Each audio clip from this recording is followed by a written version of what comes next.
Hey you guys, and welcome back. Today we're going to be giving you some pointers, some tips and tricks on helping you to survive a potentially deadly situation. So stick around. Welcome back, designer family, and a huge welcome to those of you who may be new here to the channel. Wanted to take just a couple of minutes today to give you a few last-minute tips and tricks to help you survive if you are in the path of a deadly storm. The first thing I want to remind you guys is that it is important that you are staying tuned in and well connected to your local emergency operations center. Every single county has one, and they are staying on top of things, devising some emergency plans, and they're putting them in place to keep you and your family safe. You're going to want to make sure that you're staying connected to those. Find out what local radio station will be broadcasting their reports to you, whether it's every hour or every couple of hours, and of course most of them will go live all the way through the heart of a storm, and you're going to want to stay connected. So make sure that you have a good old-fashioned radio that you can insert some batteries into should you happen to lose power or cell service where you can't connect by internet. Your local emergency operations center will have the best evacuation plans for you set in place. They are going to notify you of where there is some shelters in your local area, and they're going to let you know what places still have plenty of supplies on hand should you still be a couple of days ahead of a storm. Once you have been notified that a storm is on the way, I want to encourage you to start early, making your preparations and making your plans for evacuation should that become necessary. There's no reason to sit back and to try to weather out these type of storms, putting your life or the lives of your family into danger. It is always better to get out of Dodge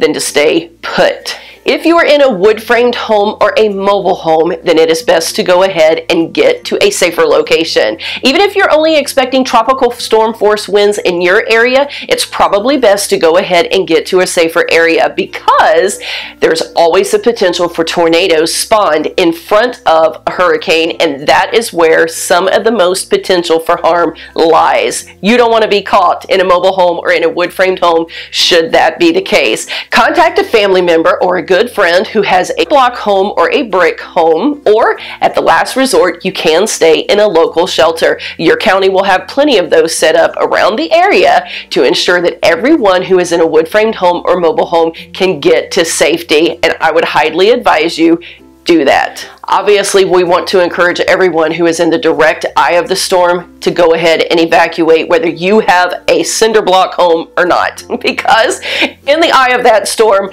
you're going to be up for some potential damage no matter what structure that you're in. So go ahead and get on out of there. But let's just say that you've waited too long, and now here you find yourself in a situation where you can no longer get to the evacuation route. There are a few things that you can do that'll help you survive and get through the worst part of the storm. First of all, you're going to need lots of water, and if you have waited until the last minute where you can no longer purchase bottled water, then there are a few things you can do at home. First of all, go ahead and scrub down, clean and bleach really well those bathtubs of yours and get them filled up with regular old tap water. In the event that you lose power and you need a water source and we're unable to purchase some ahead of time, you will be able to boil this water for things like cooking, drinking, and brushing your teeth, just normal hygiene type things. So get those tubs cleaned and get them filled up with water. That is very, very important.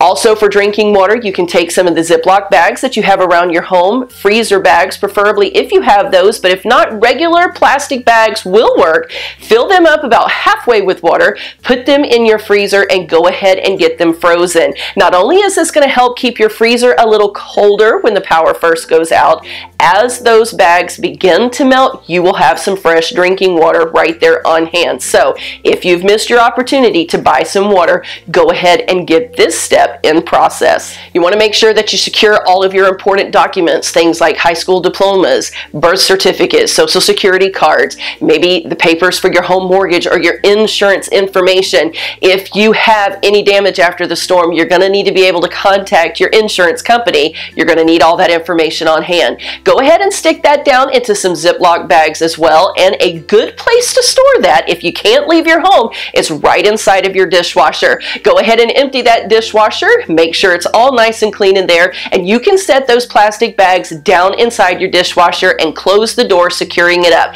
Those dishwashers are waterproof, so that should help even in the case of flooding. If you want to be able to keep some cooler beverages on hand for after the storm passes and the heat is in full force and the electricity is all out, obviously fill those coolers ahead of time with lots of ice. And don't forget about the tub of your washing machine. You can also fill that full of ice and stick you some bottled waters down inside of there, and this will keep some nice cool beverages on hand for after the fact when you need that refreshing drink while you're in the process of cleanup. One of the things that I always like to encourage people to do, and the thing that we do here in our home, is go ahead and get all of your laundry done and washed up ahead of the storm. Should you lose power for a few days, maybe even a few weeks, you're going to want to have as many clean clothes already on hand as possible. Don't take that little thing for granted. Get all of your laundry done so that you will be fresh and ready to go. Go ahead and get your home as clean as possible. Keep it in nice array. Obviously, you could have some wind damage, maybe a roof blow off. You may have a tree come through,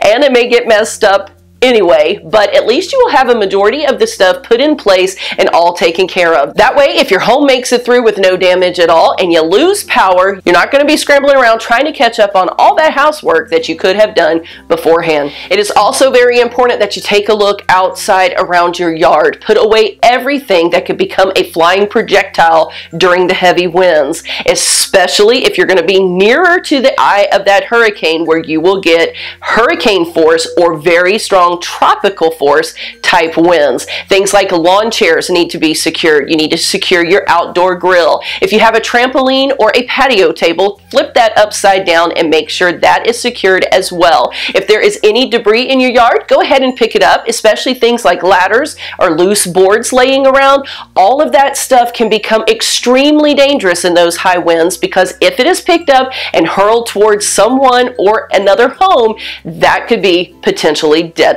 If you still have time to get to the store to get you some products that you will be able to eat on after the hurricane, should you lose power, you want to make sure that you have pop top lids on those cans. And if you can't find any of those, then make sure that you have a manual can opener on hand to get inside of those cans. Store up things like canned meats, tunas, chicken, ham. You also want to make sure that you have some soups on hand, even some canned vegetables and some canned fruit. These things will help you survive during and even after the storm. You want to make sure that you have all of your electronic gadgets fully charged, such as laptop computers or cell phones. It is possible that if you take the brunt of the storm, you're going to be out of cell service for a few days and it may not work anyway. But don't forget, those cell phones of yours do have a flashlight. So if you haven't been able to make it to the store to stock up on candles or flashlights or batteries, then you can have that little device on your phone to help you see at night. But one thing I like to tell people, if you're out of power and you don't feel like burning a lot of candles,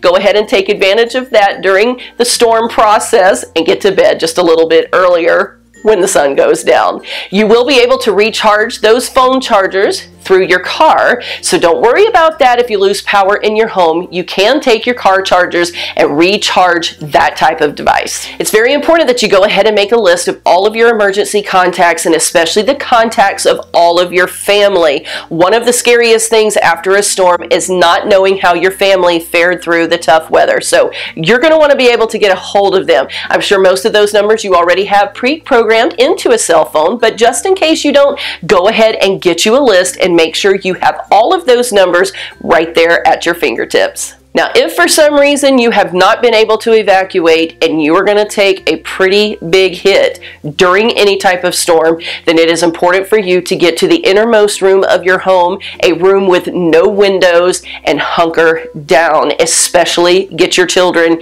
in those spaces. You don't want to be in any space where windows could break and glass become a flying projectile. So look for interior rooms in your home, such as a closet, underneath a stairwell, or in a bathroom. Get in there, shut those doors, but don't lock them, just in case of emergency situations where they have to come searching for you.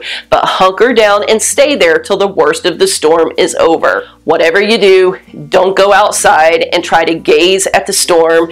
Don't worry about getting out those cameras trying to film the storm. The main thing here is your safety and protection, and you want to take every precaution necessary. These are some great last-minute tips that's going to help you through the storm storm, hopefully you've had time to prepare a few days ahead of time and all of these things are set in place. But just in case you thought that you could wait until the last minute to hope the storm would turn and not hit you, these are some last minute things that you can do. Again, the most important thing that you can have on hand is that water. You can survive for several days without food, but your body cannot survive without water. So at the very least, get those bathtubs cleaned up, get them filled with water so that you will at least have that much water on hand should you lose power and your water source become contaminated. The last thing I want to leave you with is stay calm. A lot of people make very bad decisions and judgment calls when they're in the midst of panic, so do not panic. Your family is depending on you to keep a level head about you so that you can think clearly